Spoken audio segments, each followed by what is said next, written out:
Semua dapat kau lakukan.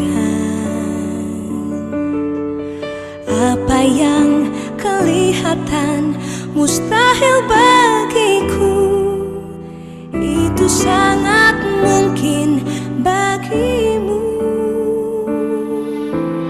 Tak terbatas kuasa-Mu, Tuhan.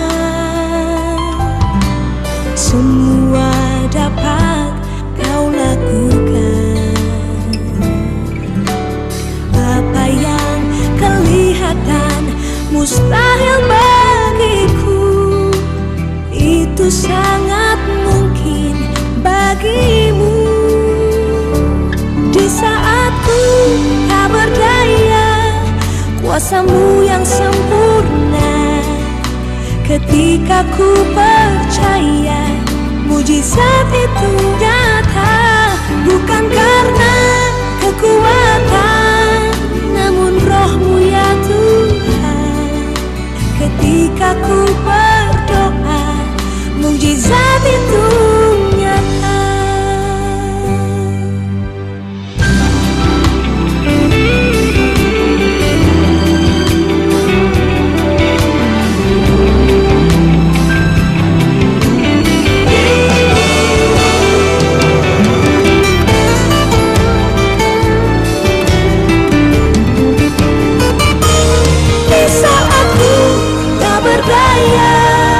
Kuasa-Mu yang sempurna.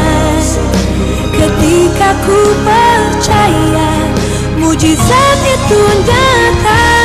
Bukan karena kekuatan, namun Roh-Mu ya Tuhan.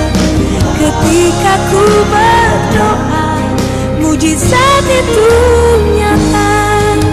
Ketika ku berdoa, mujizat itu nyata. Ketika ku percaya, mujizat itu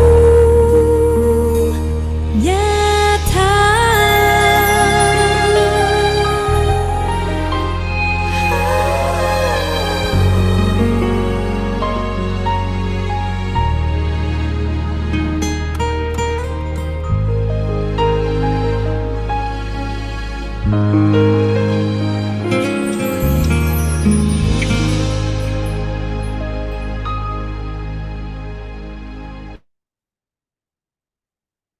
Puji Tuhan, selamat pagi.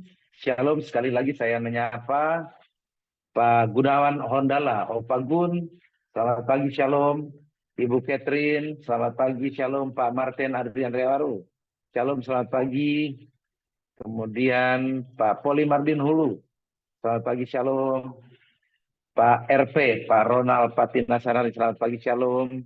Ibu Sisilia Ami, selamat pagi, shalom. Pak Pendeta Sejabat, selamat pagi, shalom. Selamat ya, pagi, Tuhan. shalom. Iya, puji Tuhan, kita akan menerima kebenaran firman Tuhan yang akan disampaikan oleh hambanya, Pak Pendeta Daniel Vicky ya. Beliau adalah seorang gembala sidang di Glodok, GBI LTC Glodok, dan pelayanannya pelayanan pelepasan dan juga pelayanan okultisme ya. Puji Tuhan, hari ini beliau sudah hadir. Kita siapkan hati kita untuk diberkati lewat kebenaran firman Tuhan. Silakan hambanya Pastor Daniel Vicky. Shalom. Ya, shalom. Shalom. Tuhan berkati. Bertemu lagi kita di sini, Pastor. Ya, puji Tuhan. Puji Tuhan. Sehat, Pak? Sehat. Iya.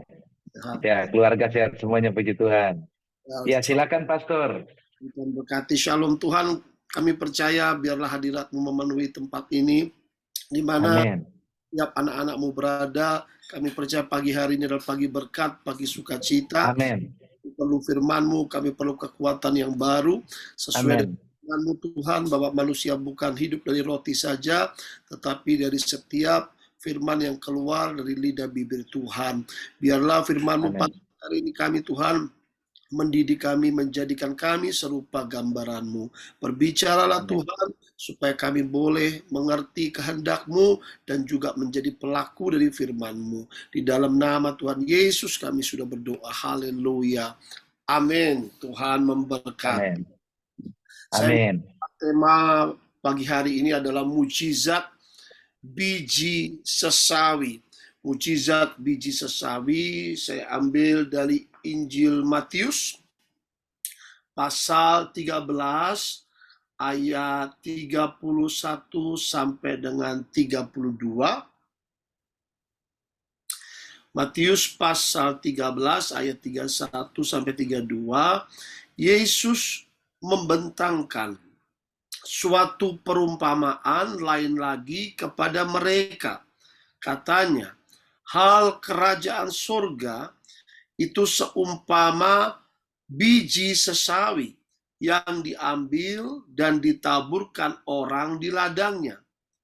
Memang biji itu yang paling kecil dari segala jenis biji, tetapi apabila sudah tumbuh, sesawi itu lebih besar daripada sayuran yang lain, bahkan menjadi pohon, sehingga burung-burung di udara datang bersarang pada cabang-cabangnya. Jadi Amin. firman Tuhan berkata pagi hari ini hal kerajaan surga. Jadi Tuhan mengajar bahwa hal kerajaan surga seperti biji sesawi. Artinya apa? Poin pertama kalau saya catat, biji sesawi ini yang paling kecil dan bisa menjadi sesuatu yang besar ketika ditanam itu menjadi pohon yang besar, rindang, dan bahkan dapat melindungi burung-burung dari terik matahari, burung-burung bersarang. Artinya, saudara terkasih dalam Kristus, yang poin pertama bahwa hidup kita harus menjadi berkat. Seperti biji sesawi, yang mana biji sesawi ini bisa menjadi pohon yang besar dan menjadi berkat bagi sekitarnya, juga bagi ekosistem, dan akhirnya burung-burung di udara saja bisa bersarang. Nah, itulah menjadi pohon yang besar. Alkitab mencatat kata Tuhan bahwa segala sesuatu itu dimulai dari yang kecil, dari benih yang kecil. Biji sesawi adalah biji yang paling kecil, tetapi ketika ditanam dapat bertumbuh dan menjadi pohon yang besar. Segala sesuatu kita melakukan, Tuhan akan berikan sesuatu yang kecil. Dulu kita lakukan, kalau kita setia perkara kecil, barulah kita dapat melakukan yaitu perkara yang besar. Kadang-kala kita sering ingin langsung menjadi besar, ingin langsung punya usaha yang besar, ingin langsung punya sesuatu yang besar gitu ya, tetapi tidak bisa. Tuhan mulai kita dari yang kecil saja, maka akan menjadi yang besar. Nah, hidup kita harus menjadi berkat seperti biji sesawi kepada sesama manusia, sehingga burung-burung di udara dapat bersarang menjadi berkat. Yang kedua, hidup kita harus menjadi benih yang baik. Biji sesawi adalah benih yang baik yang dapat membawa dampak yang baik. Demikian hidup kita harus menjadi benih yang baik sehingga kita dapat menjadi dampak yang baik, menghasilkan buah yang baik, menjadi dampak yang baik bagi orang-orang di sekitar kita, menjadi berkat dan membawa perubahan. Artinya apa? Sehingga benih yang baik itu adalah Injil. Kita menabur Injil sehingga menjadi berkat bagi orang-orang di sekitar kita. Injil adalah benih yang baik. Taburlah Injil itu. Yang ketiga, seperti biji sesawi yang mengalami pertumbuhan, ya, ketika ditanam itu ada pertumbuhan. Demikian hidup kita harus mengalami pertumbuhan. Apa itu pertumbuhan rohani? Ya, tanpa pertumbuhan rohani kita bisa menjadi kering. Biji sesawi mengalami pertumbuhan menjadi pohon. Demikian kita harus memiliki namanya pertumbuhan iman. Tanpa iman kita tidak dapat berkenan kepada Allah. Bapak Abraham memiliki iman sehingga ia berkenan kepada Allah.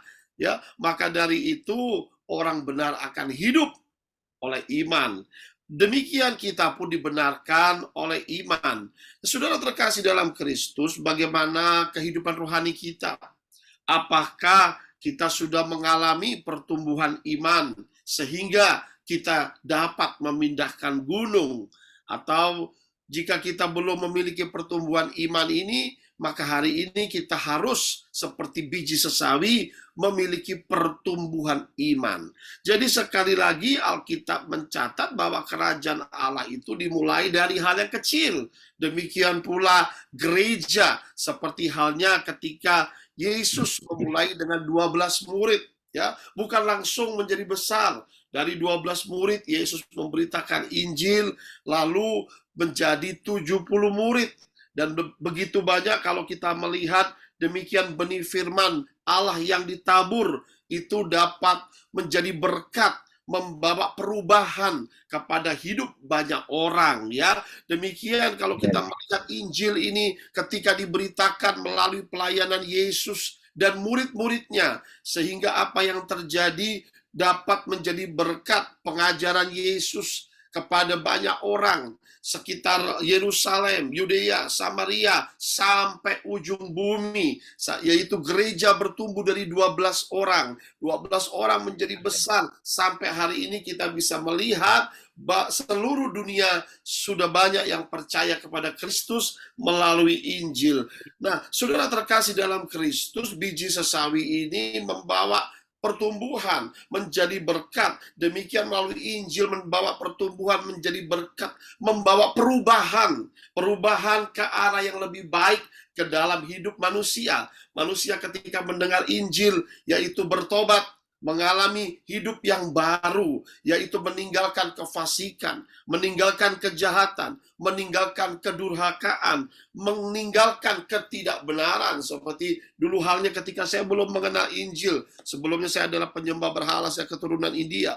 Tetapi waktu saya mendengar firman, saya pun diubahkan melalui benih firman atau benih Injil itu. Sehingga kita boleh mengenal kebenaran. Kita boleh mengenal Kristus sebagai Tuhan dan Juru Selamat manusia. Kita perlu Juru Selamat. Tanpa Yesus kita semua orang berdosa. Kita disadarkan oleh Roh Kudus, kita diinsafkan. Kita boleh meninggalkan segala hal yang tidak berkenan kepada Tuhan. Segala penyembahan berhala ataupun segala bentuk dosa. Melalui Injil, kita hidup yang baru dan bertobat. Saudara terkasih dalam Kristus, demikian melalui kerajaan Allah yang diajarkan bahwa kita harus menjadi berkat, sehingga kita banyak membawa perubahan kepada hidup banyak orang. Kalau hari-hari ini kita melihat yaitu terjadi peperangan, yaitu sebelumnya yaitu adalah di Rusia dan Ukraina, lalu juga Israel dan Palestina. Dunia dikatakan sesuai dengan firman Tuhan bahwa engkau akan mendengar mengenai deru perang. Nah, inilah kita menghadapi akhir zaman yang mana deru perang sedang terjadi. Lalu kita mendengar Amerika, sekutu-sekutu dari Israel, lalu Eropa juga mendekat, yaitu untuk membantu. Demikian juga dari pihak Palestina, yaitu dari Rusia, China. Nah, arah-arah seperti ini banyak yang mengkhawatirkan juga bisa menjadi perang dunia ketiga atau World War III. Sehingga banyak yang mencemaskan. Akhirnya kita juga bisa melihat rupiah melemah dan dolar naik seperti itu, ya. Jadi kalau kita melihat hal-hal seperti ini banyak menimbulkan kekhawatiran, kecemasan. Tetapi firman Tuhan berkata, kita sebagai anak-anak Tuhan beritakan Injil sampai akhir zaman. Yang kita perlu adalah Injil, karena Injil adalah kekuatan Allah yang menyelamatkan orang yang percaya kepada Injil itu, supaya hidup kita menjadi terang bagi orang-orang yang berada dalam kegelapan. Karena segala sesuatu di dunia ini tidak ada kepastian, tidak menentu, maka kita harus beritakan Injil. Beritakanlah kabar baik. Dunia ini begitu banyak dengan kabar-kabar buruk, dengan resesi, dengan kekeringan, dengan musim kemarau. Nah, kalau kita mendengar hal-hal seperti ini, itu akan membawa kekhawatiran. Tetapi kata Tuhan, kamu harus memberitakan Injil. Kamu harus menjadi saksi. Itulah benih yang harus kita tabur dengan sesama manusia. Beritakan Injil sampai Yesus datang, sampai dikatakan Amin. Yesus itu Injil akan diberitakan kemana-mana. Siapakah yang akan memberitakan? Tuhan, utuslah kami. Kami adalah anak Amin. yang akan memberitakan Injil kepada semua makhluk, kepada semua manusia, sehingga mereka Amin. mendengar Yesus Kristus adalah satu-satunya juru selamat manusia. Yesus Kristus Amin. membawa pendamaian bagi seluruh umat manusia, yang memperdamaikan manusia dengan Allah, juga yang memperdamaikan manusia dengan sesama manusia. Israel perlu Yesus, juga Palestina perlu Yesus, dunia perlu. Amin. Kita percaya di mana ada Injil, ada damai, ada kasih, ada sukacita. Amin. Itulah Amin. yang kita perlu memberitakan. Kita harus benih Injil inilah adalah benih yang terbaik. Yang keempat, kalau saya catat melihat dari biji sesawi adalah biji sesawi itu bisa bermultiplikasi. Nah, hidup kita harus bermultiplikasi seperti biji sesawi itu, ya. Jadi Amin. seperti biji sesawi ditanam lalu menghasilkan biji sesawi yang begitu banyak, akhirnya bisa ditanam lagi menjadi pohon sawi yang lain. Nah, itu luar biasa dan bercabang akar-akarnya. Nah, hal kerajaan surga ini juga sama.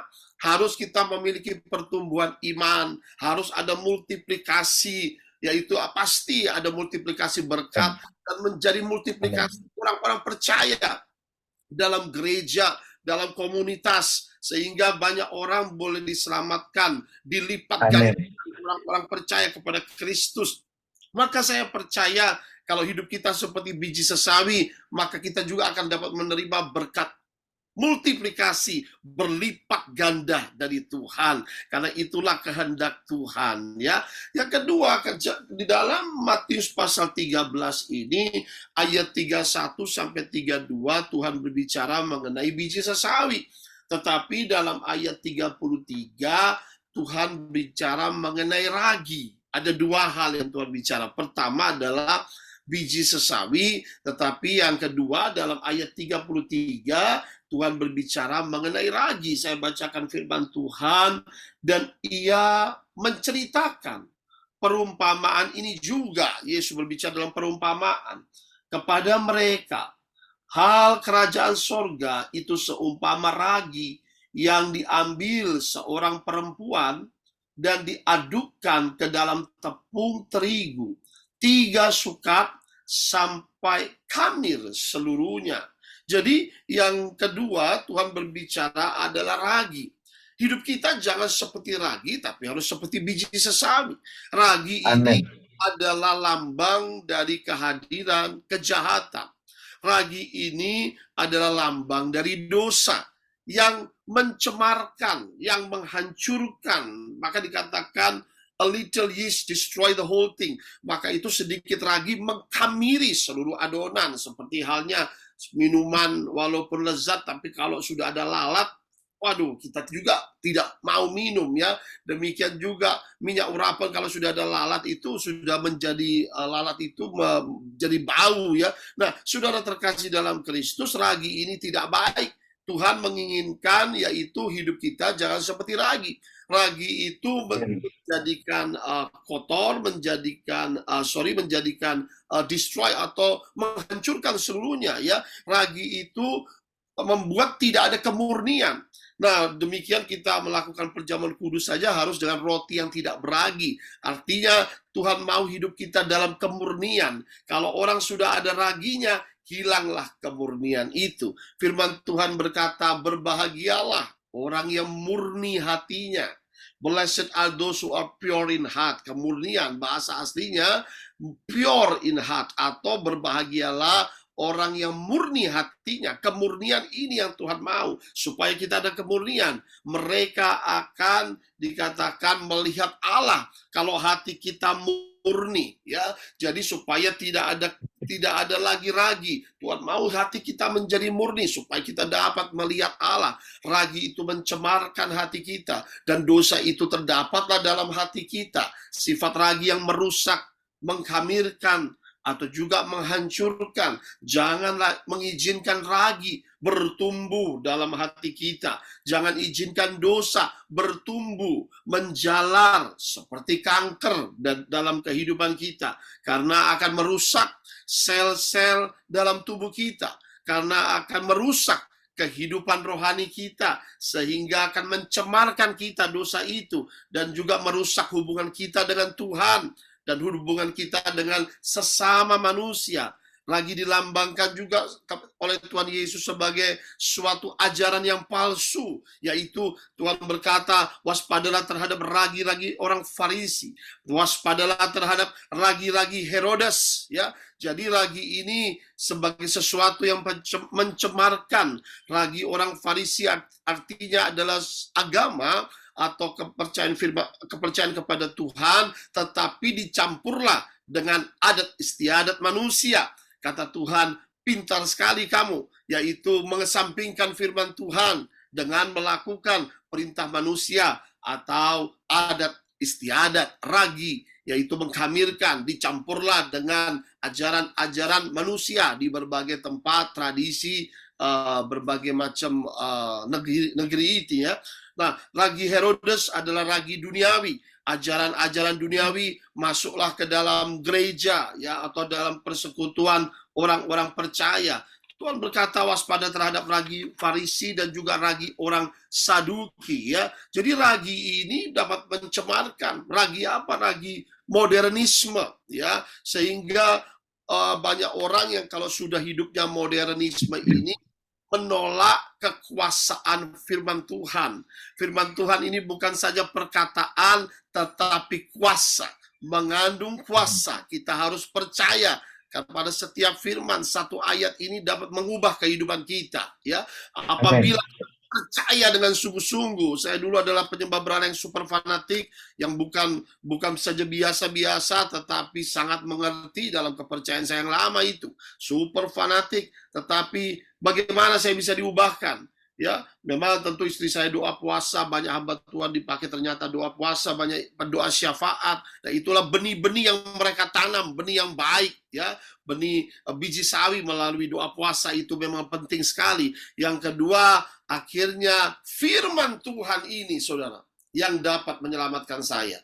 Karena waktu saya diselamatkan itu yang begitu keras, saya punya 200 buku, dari usia 5 tahun saya udah pelayanan dalam kepercayaan yang lama.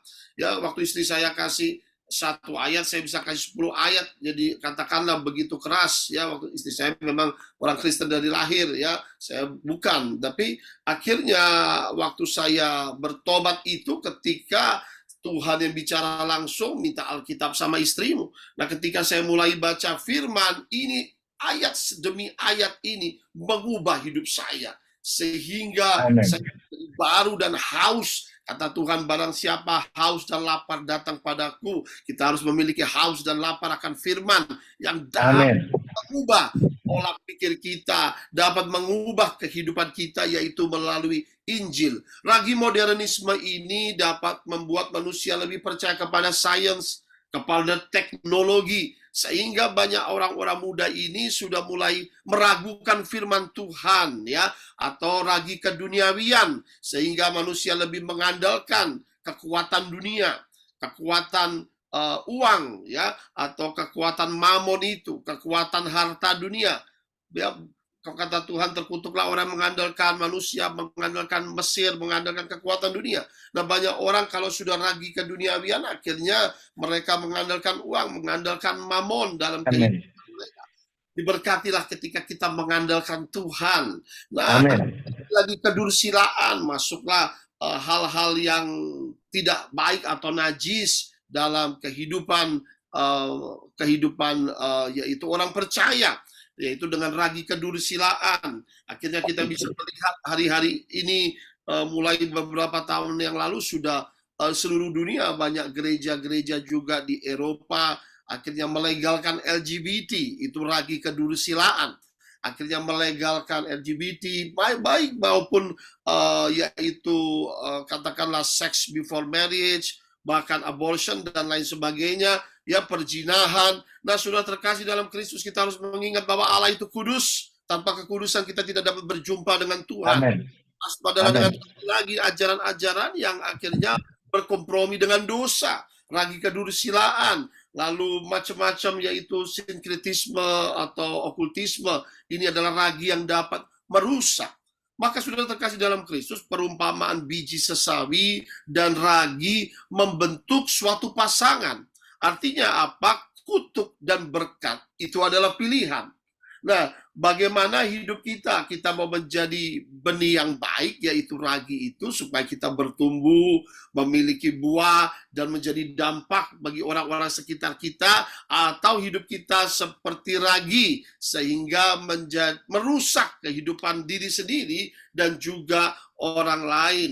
Nah, saudara terkasih dalam Kristus, marilah kita memiliki hidup seperti kata Tuhan, hal kerajaan surga jadilah seperti biji sesawi, ya, supaya kita itu memiliki pertumbuhan iman. Satu lagi yang saya bagikan, Yesus berbicara mengenai ragi itu dalam Matius pasal 17. Matius pasal 17.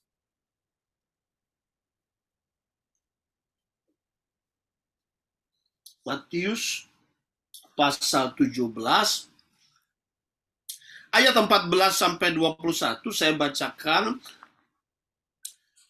Ketika Yesus dan murid-muridnya kembali kepada orang banyak itu, datanglah seorang mendapatkan Yesus dan menyembah.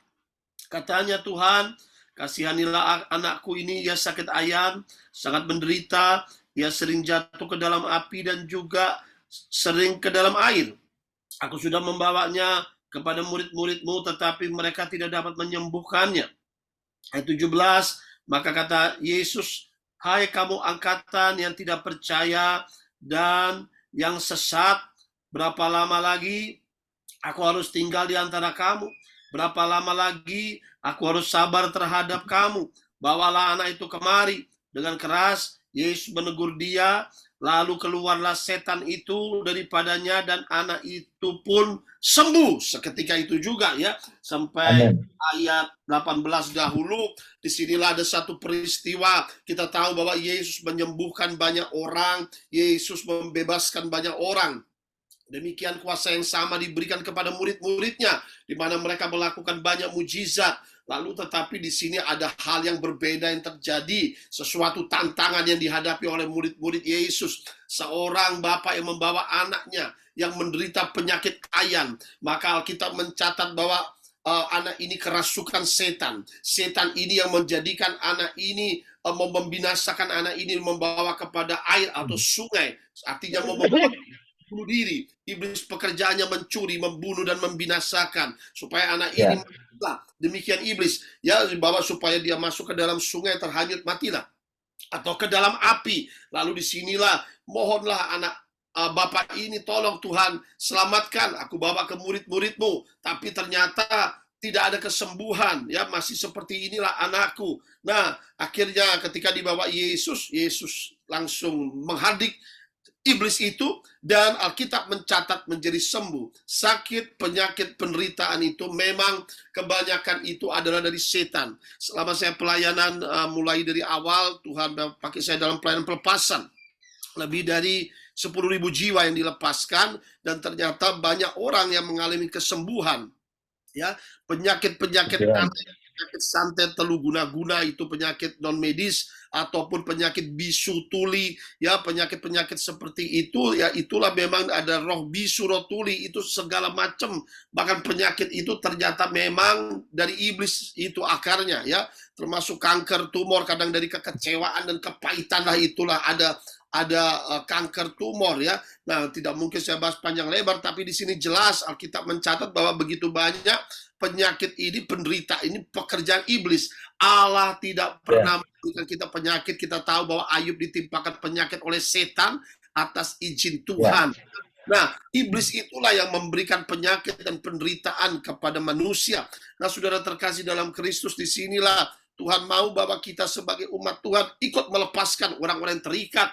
Tuhan sangat kecewa. Kenapa dikatakan ketika murid-murid Yesus tidak bisa melepaskan, hai kamu angkatan yang sesat, mengapa kamu tidak bisa melepaskan, ya? Berapa lama lagi aku harus sabar terhadap kamu? Nah, Yesus berkata, hai kamu angkatan yang tidak percaya dan sesat. Tuhan sangat kecewa ketika murid-murid tidak bisa melepaskan ya. Kenapa? Gagal. Nah, kita tidak boleh gagal, kita harus menolong mereka yang terikat supaya mereka mengalami kelepasan dari penderitaan, dari ikatan setan. Lalu dalam ayat 19 sampai 21, kemudian murid-murid Yesus datang dan ketika mereka sendirian dengan dia, bertanyalah mereka, mengapa kami tidak dapat mengusir setan itu? Dia berkata kepada mereka, karena kamu kurang percaya, ini poinnya. Karena kamu kurang percaya atau kurang iman ya. Lalu sebab aku berkata kepadamu sesungguhnya sekiranya kamu mempunyai iman sebesar biji sesawi. Lalu dikatakan Tuhan, kamu mempunyai iman sebesar biji sesawi saja, kamu dapat berkata kepada gunung ini pindah dari tempat ini ke sana, maka gunung akan pindah dan takkan ada yang mustahil bagimu. Ayat 21, jenis ini tidak dapat diusir kecuali dengan berdoa dan berpuasa. Jadi setan memang juga ada banyak jenisnya. Ada yang jenis katakanlah rendah, ada yang jenisnya membandal karena ikatannya sudah lama, sudah berakar ya.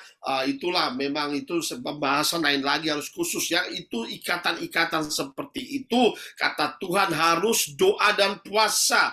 Itulah benih biji sesawi, doa dan puasa. Nah, kata murid-murid Tuhan, kok bisa kami setan-setan yang lain itu kita bisa usir? Tapi kenapa ini kok tidak mau keluar, kok setannya bandel? Memang berarti dalam hal pelayanan pelepasan kadang ada yang membandel. Dia tidak mau keluar, dia tidak mau diusir. Sudah begitu lama ya. Turun-temurun setannya sudah pindah dari generasi ke generasi. Nah, saudara terkasih dalam Kristus, kata Tuhan satu, kamu sekiranya mempunyai iman sebesar biji sesawi yang dapat bertumbuh menjadi besar. Tuhan berkata mengenai biji sesawi iman itu ya. Nah, Tuhan berkata kalau kita mempunyai iman sebesar biji sesawi, kamu dapat memindahkan gunung.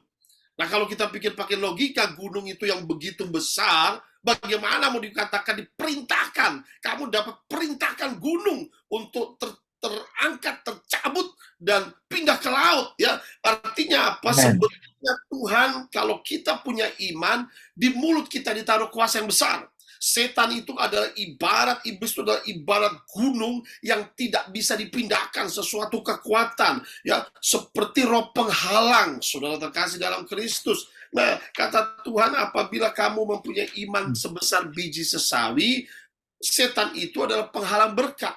Setan itu adalah penghalang mujizat. Setan itu adalah penghalang keselamatan bagi orang-orang yang belum percaya. Setan itu adalah penghalang kesembuhan, satu penghalang. Nah, penghalang ini harus dicabut, harus diperintahkan kau pergi keluar supaya terobosan terjadi. Ketika penghalang ini, gunung ini disingkirkan, maka mujizat pasti terjadi, kesembuhan pasti terjadi, terobosan finansial pasti terjadi, kebahagiaan dalam rumah tangga pasti terjadi, bahkan pintu jodoh juga pasti terbuka, bahkan pemulihan juga pasti terjadi, kesuksesan terjadi, keberhasilan terjadi. Nah, iblis ini berdiri sebagai gunung kesulitan. Ya, sebagai gunung kesukaran, sebagai gunung yang membawa katakanlah perpecahan. Nah, sebagai roh pemecah dalam keluarga, sebagai gunung masalah. Nah, ini harus disingkirkan. Bagaimana kata Tuhan? Ini supaya kita mengalami pendamaian. Karena ini gunung perpecahan, gunung penghalang berkat, gunung penghalang mujizat. Nah, singkirkan gunung ini. Melalui apa? Melalui doa dan puasa, itu yang terakhir. Doa dan puasa ini jarang dilakukan oleh anak-anak Tuhan. Kata Tuhan penting sekali. Nanti ketika aku tidak ada, mempelai-mempelaiku akan doa dan puasa. Murid-muridku akan doa dan puasa.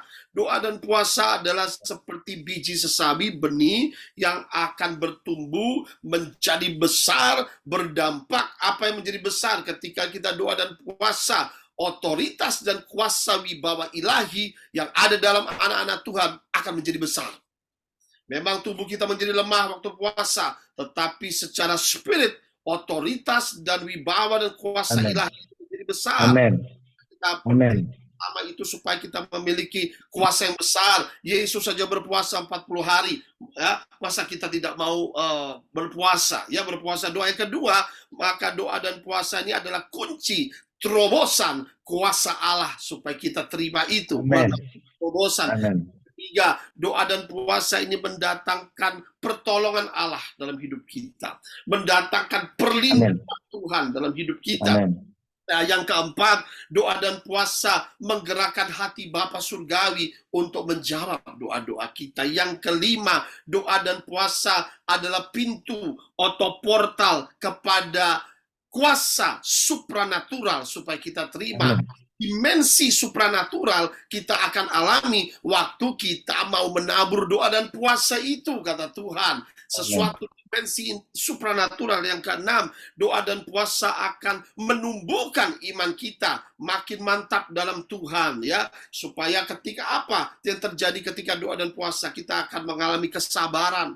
Satu, perlu kesabaran dalam doa dan puasa, kegigihan, ketekunan dalam doa dan puasa. Nah, saudara terkasih dalam Kristus, milikilah yaitu iman sebesar biji sesawi. Maka tantangan-tantangan apapun yang kita hadapi, masalah-masalah demi masalah kita hadapi sebagai anak-anak Tuhan ini tidak ada habisnya. Tantangan dalam hidup, dalam keluarga, dalam pekerjaan, dalam sehari-hari. Kita tidak pernah mau mencari masalah, tetapi masalah itu adalah tamu yang tidak diundang, yang dapat datang dalam hidup kita tiba-tiba, sudden distraction, sudden sesuatu bisa terjadi.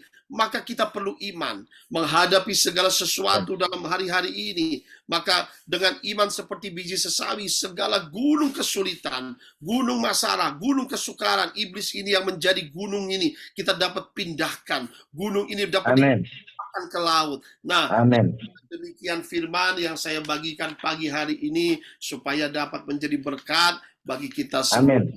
Baik, saya akan akhiri dalam doa. Tuhan, terima kasih hamba-Mu sudah diberikan kesempatan. Berkati Tuhan hamba-Mu Pastor Malkianus dan semua, juga Ibu Lydia dan semua yang saat ini beribadah dan melihat yaitu acara ini dan firman-Mu yang sudah ditabur agar menjadi berkat, agar kami yaitu memiliki iman sebesar biji sesawi, yaitu supaya kami boleh, iman kami bertumbuh dalam Kristus, supaya kami juga menabur Injil kepada sesama manusia. Hidup kami boleh menjadi berkat, hidup kami boleh menjadi terang, berdampak di orang-orang sekitar kami, sehingga hidup kami boleh membawa perubahan yang arah yang baik kepada orang-orang sekitar kami. Tuhan berkati, bahkan hidup kami boleh bermultiplikasi, menerima multiplikasi berkat, dan juga hidup kami boleh berbuah yang banyak, yaitu memiliki buah-buah roh dan juga buah jiwa-jiwa dalam hidup kami. Terima kasih Bapa, biarlah pagi hari ini dengan firman-Mu kami percaya ada berkat yang mengalir sampai minggu ini diberkati, bahkan sepanjang tahun ini Tuhan memberkati kita semua. Haleluya. Amin. Tuhan memberkati. Amin. Amin. Amin. Amin. Puji Tuhan. Terima kasih banyak hambanya Pastor Daniel Vicky. Puji Tuhan. Ya, luar biasa. Kita harus bermultiplikasi. Ya, biarlah firman itu yang ada di dalam kita betul-betul memulihkan kita. Dan jika ada yang pernah mengalami kena guna-guna, santet, tenung, dan sebagainya, atau yang mengalami gangguan dari roh nenek moyang dan sebagainya, bisa menghubungi hambanya Pastor Daniel Vicky. Puji Tuhan. Ya, jadi di tempatnya juga ada setiap hari Kamis pelayanan ini ya, Pastor ya. Ya, puji Tuhan. Baik, Kamis, Bapak Ibu, ya Kamis. Baik, silakan Bapak Ibu yang mau bertanya. Mungkin tadi ada Pak Budi dari Samarinda mau bertanya atau mau menambahkan. Silakan Pak Budi. Ya, selamat pagi Pak. Terima kasih buat pendetanya Pak Daniel. Saya mau tanya ini Pak, Bapak dulu saya dengar tadi ngomong dulu dari kuasa kegelapan dulu maksudnya penyembah berhala. Bagaimana Bapak sejarahnya bisa berhenti dari kuasa kegelapan pindah menjadi anak Tuhan ini, bisa melayani Pak, bisa kesaksiannya Pak yang Bapak alami. Itu Pak, terima kasih Pak pertanyaan saya. Baik, sebetulnya kalau dipikir pakai akal sehat, sesuatu tidak mungkin orang seperti saya ini bisa diselamatkan ya.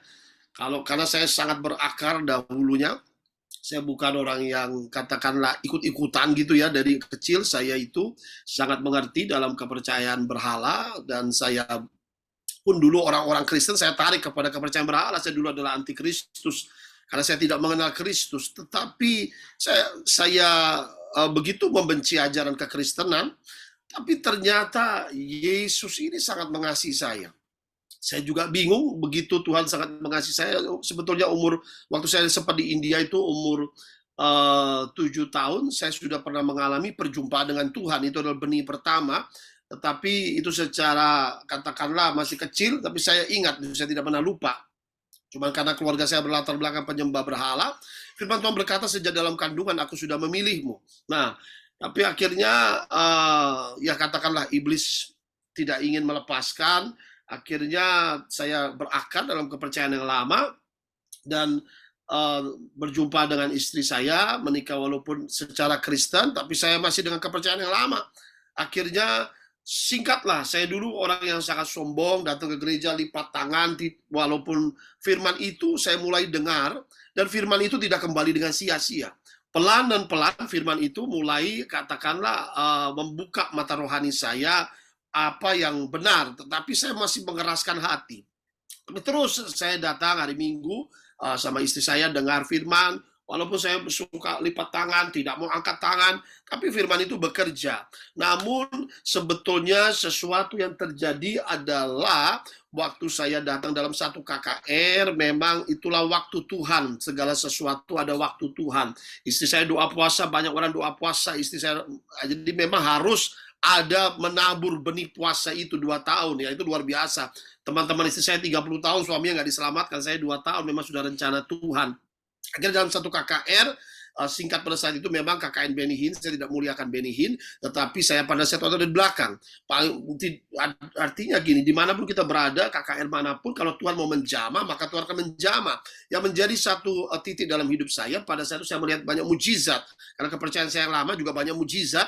Tapi saya lihat kalau orang Kristen ini ada mujizat, orang lumpuh berjalan dan lain sebagainya. Akhirnya pada saat itu ditanya, siapa menerima Yesus sebagai Tuhan dan Juru Selamat? Nah, itulah pertama kali saya buka hati.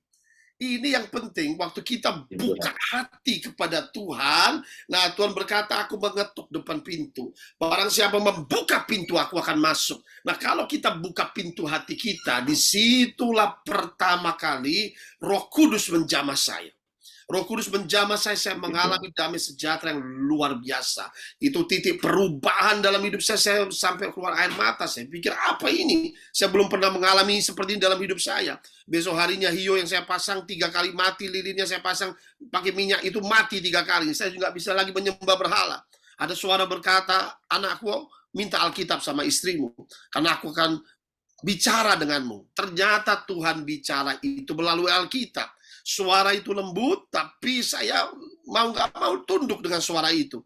Waktu saya minta Alkitab, saya bingung, ini anti Kristus minta Alkitab. Dan mulai hari itulah, dari jam 6 sore sampai jam 2 pagi, saya keluar cuma jam 8 malam buat makan. Saya tidur di kamar bawah itu, maksudnya istri sama anak di atas, lantai 2. Saya baca firman Tuhan. Saya haus. 6 bulan itu kejadian sampai Wahyu. Dalam 2 bulan saya dibaptis selam. Dan dalam 9 bulan itu saya sudah langsung pelayanan. 2 tahun saya sudah langsung jadi pendeta. Enggak tahu Tuhan, proses cepat sekali. Sudah masuk dalam pelayanan pelepasan dalam 1,5 tahun itu autodidak ya. Tuhan beri saya banyak doa puasa, dan akhirnya cepat sekali Tuhan proses hidup saya menjadi hamba Tuhan. Ya kalau panjang sih, banyak harga yang saya bayar, memikul salib mengikut Yesus. Tetapi satu hal, mengikut Yesus itu adalah harta yang terbaik, harta yang terpendam, tidak dapat dibandingkan dengan triliunan US dollar. Kata Tuhan, apa dapat segala isi dunia tapi hilang keselamatan. Tuhan berkati supaya benih ini dapat kita beritakan kesaksian dan Injil. Haleluya, Pak. Amin. Ya Tuhan. Nah, ini Ibu Meling, silakan Ibu Meling mau bertanya. Shalom Pak, hambanya Pastor Daniel. Aku mau bertanya aja. Itu mengenai pelepasan itu, apa melalui hamba Tuhan, apa melalui sama Tuhan langsung?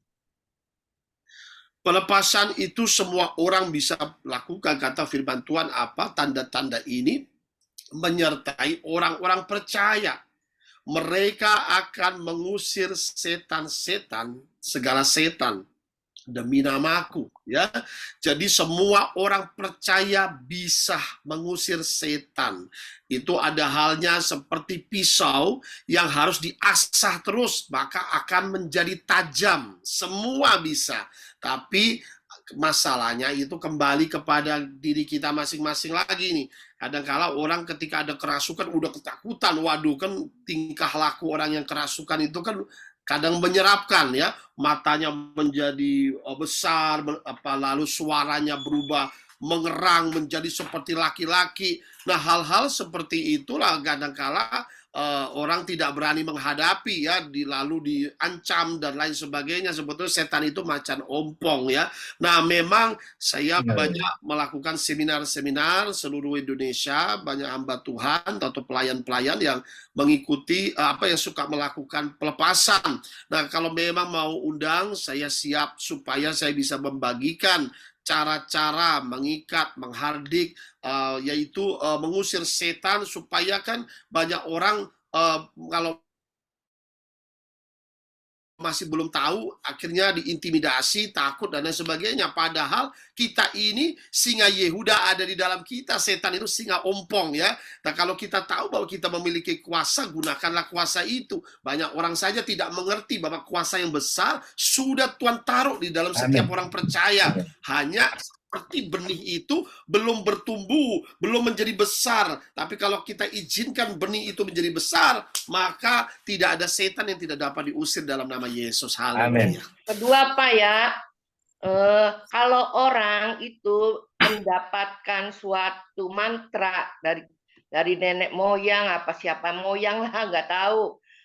Maksudnya mantra-mantra itu apakah harus dilepaskan?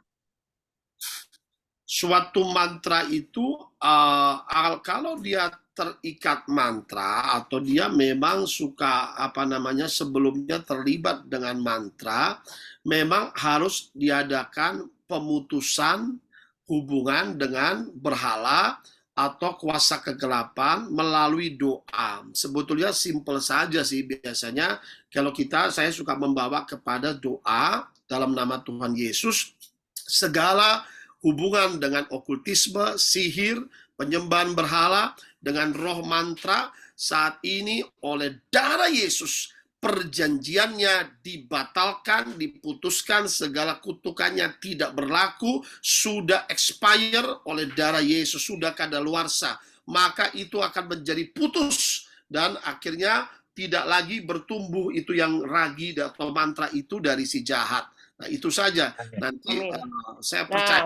Aku yang jadi korbannya juga harus bagaimana, Pak?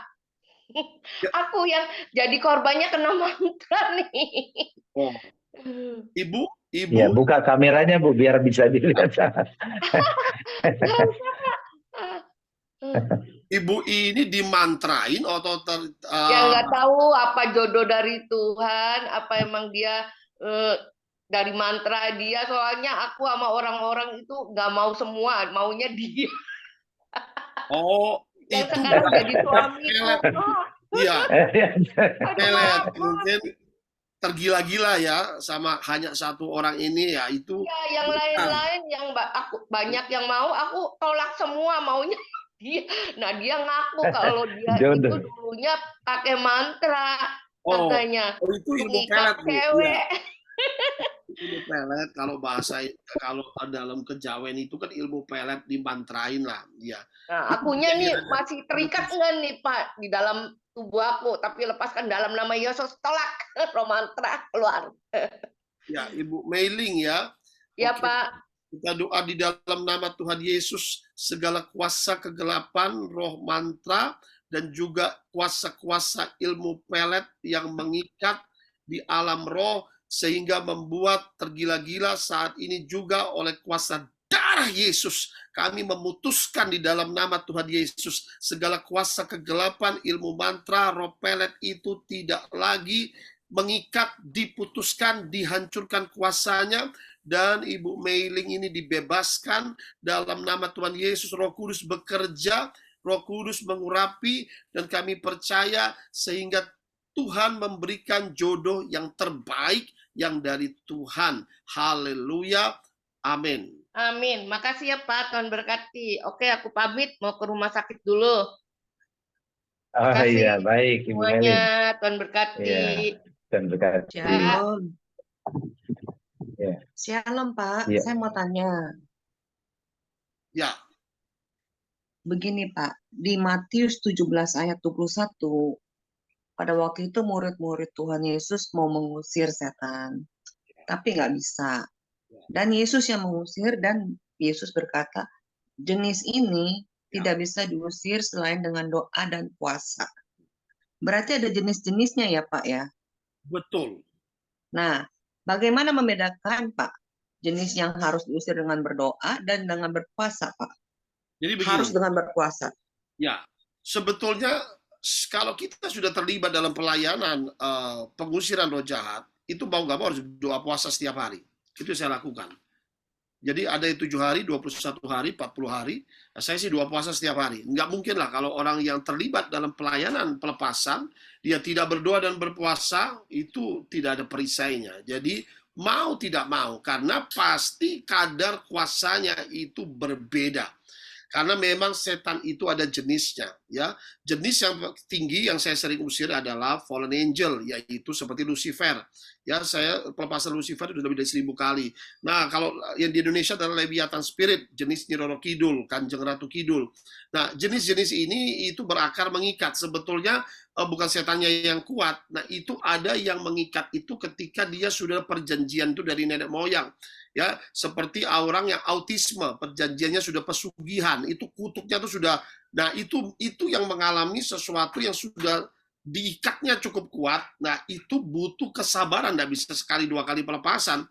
Yang sudah autisme, yang sudah ya hal-hal seperti itu, karena ikatan dari nenek moyang berbeda dengan namanya dosa pribadi, hanya roh perjinahan. Nah, itu kan tinggal dia bertobat, kita arahkan dia bertobat, itu keluar cepat itu ya.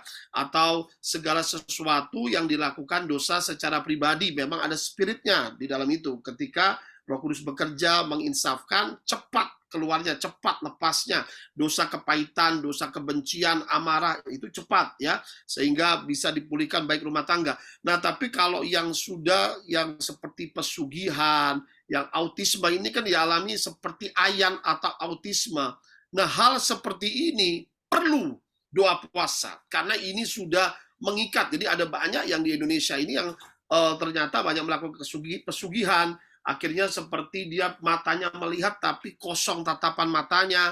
Nah, itu hidupnya sudah menjadi seperti robot gitu kan. Banyak kita melihat hal-hal seperti itu. Jadi setan itu tidak gratis dia memberi, tapi seperti rentenir, salah satu keluarga itu menjadi tumbal ya, hidupnya seperti orang mati. Nah, itulah yang jenis seperti itu harus terus didoakan, ditabur benih Injil, lalu dia dengar puji-pujian penyembahan, itu akan merubah itu memang agak lama, tapi kalau ditekuni, nah itu bisa ya, bisa nanti mengalami kesembuhan seperti itu.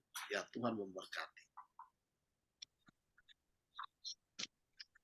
Tuhan, ada satu orang lagi boleh?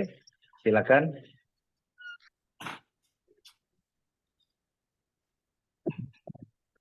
Sudah tidak ada lagi. Hambanya Pak Pendeta Daniel Vicky, ada yang minta nomor Bapak nih, apakah bisa di-share di sini? Oh, nomornya kasih nomor Ibu Lydia atau Pak Melki nanti melalui Bapak ya. Oh iya, berarti nanti melalui Ibu Lydia nanti ada Pak Pendeta Bakti. Pak Pendeta Bakti atau Pak PKL ini ya.